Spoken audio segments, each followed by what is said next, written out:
Olá, tudo bem? Ao falar um pouco sobre a pregação expositiva, é interessante, importante entender que ela é apresentada como o caminho mais fiel e poderoso para comunicar as escrituras, porque devolve ao texto bíblico o lugar de autoridade que lhe pertence. A ideia central ela é simples, a Bíblia precisa falar mais do que o pregador. Em vez de construir mensagens a partir de opiniões, temas soltos ou histórias ilustrativas, o sermão expositivo ele parte do próprio texto, permitindo que a palavra molde a estrutura, o conteúdo e a aplicação também. Isso vai devolver à pregação a sua força original, porque o poder espiritual não está no carisma humano, mas na revelação divina que é proclamada com clareza. Quando se observe, por exemplo, o sermão de Pedro lá em Atos 2, se torna evidente que a pregação expositiva ela segue um processo profundamente bíblico.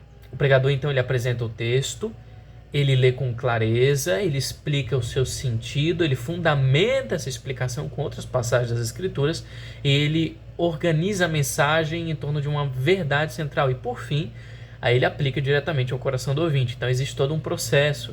Esse método ele não é apenas uma técnica homilética, de pregação, mas é uma postura teológica. A convicção de que Deus ele fala por meio da palavra inspirada e de que a igreja deve ouvi-la acima de qualquer outra voz. Isso é importante. Agora, outro ponto que é importante é a crítica ao excesso de sermões que dependem de narrativas pessoais, improvisação ou discursos extremamente motivacionais, Quando isso acontece, o púlpito ele perde a densidade espiritual. Em contraste, quando a Bíblia ela é aberta e exposta de forma fiel, ela opera como uma espada afiada que é capaz de cortar, de convencer, de consolar, de transformar. O efeito ele é perceptível. Assim como aconteceu lá no Pentecoste, os corações são então compungidos, não por causa do talento humano, mas porque essas coisas, as verdades reveladas de Deus, elas atingem a consciência com autoridade celestial, vinda diretamente de Deus e da pregação expositiva. Bem, ela também exige que o pregador ele respeite o método histórico-gramatical, explorando o contexto, a linguagem, a intenção, a estrutura do texto. Isso impede distorções, garante que aquela mensagem transmitida ela seja a própria mensagem das Escrituras, não um uso superficial ou seletivo delas. Além disso, outra coisa que é salientado na pregação expositiva é que o Espírito Santo ele deve agir com poder justamente quando a palavra ela é proclamada com fidelidade.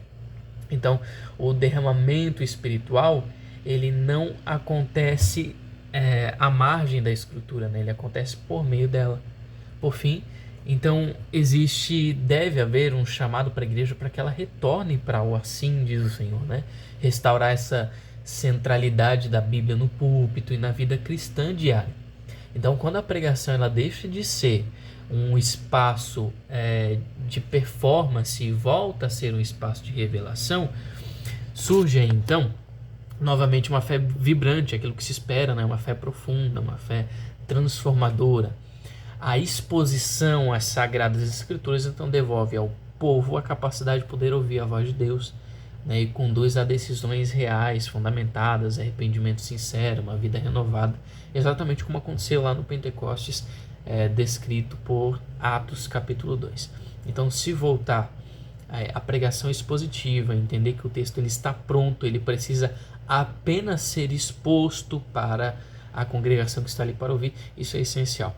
O texto está pronto, eu preciso somente ler, interpretar, explicar e, por fim, aplicar. Sermões que dão ênfase demais ou extra aplicação não são sermões com ênfase bíblica, E o sermão com ênfase bíblica deve seguir essa ordem: lê, explica e aplica. Existe uma interpretação, um estudo que antecede a exposição desse sermão, que deve ser levado muito a sério, porque estudar e se atentar às nuances do que a exegese bíblica exige é extremamente importante para a melhor exposição do texto bíblico, sem se perder no meio do caminho e se deixando ser levado também pelo Espírito Santo, conduzido por Ele. Ele sabe o que é melhor para a gente, Ele propôs para a gente as Escrituras preparadas como estão, inspiradas por profetas selecionados, Nós devemos apenas nos preocupar em expor aquilo que já foi anteriormente revelado, e que assim a gente possa deixar ser conduzido pelo Espírito Santo também, sendo iluminados na capacidade de interpretar, entender e expor aquilo que já foi revelado anteriormente.